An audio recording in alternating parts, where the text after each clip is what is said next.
This next creepypasta doesn't have a name for right now and just goes by the name Specimen 67.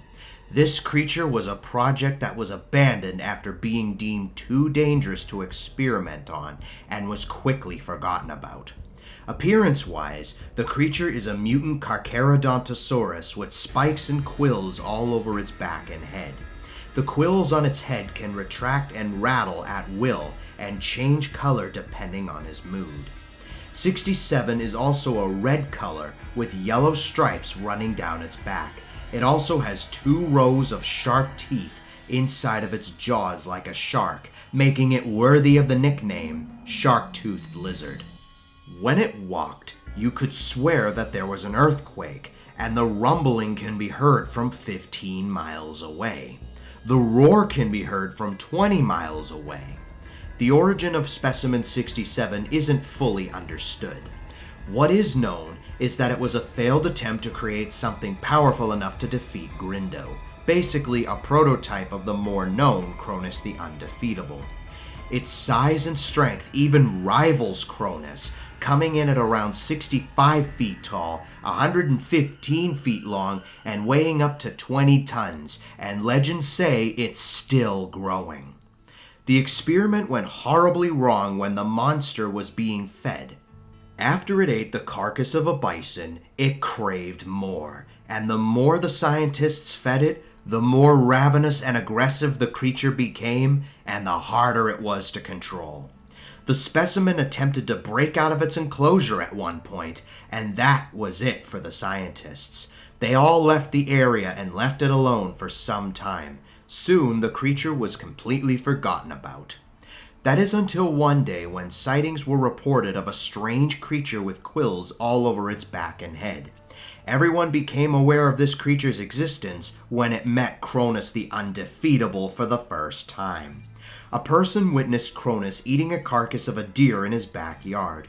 Then he heard rustling from the trees. Cronus stopped eating to look up, and there was Project 87 walking out of the woods. It stared at Cronus, and Cronus stared right back at it. Having never lost a fight before, Cronus didn't hesitate to stand his ground. He let out a back-off roar to try and scare off this new apex. However, Specimen 67 didn't move. It just stared at Cronus. Surprisingly, 67 wasn't showing signs of aggression, but curiosity. The creature has never seen something its size before, and it was as if it was checking Cronus out. As it was doing so, it picked up the scent of the carcass. Immediately, Specimen 67's behavior changed from curiosity to bloodlust. Whatever that smell was, 67 wanted it. It roared at Cronus, demanding to give it the deer, but Cronus stood his ground and roared back. The man watched as the 2 apex predators interacted with one another, and eventually they began to fight. At first, the dinosaurs were equally matched, but as time went on, it seemed like the more Cronus and 67 fought, the stronger the latter became. Soon 67 actually managed to beat Cronus, forcing him to retreat into the forest.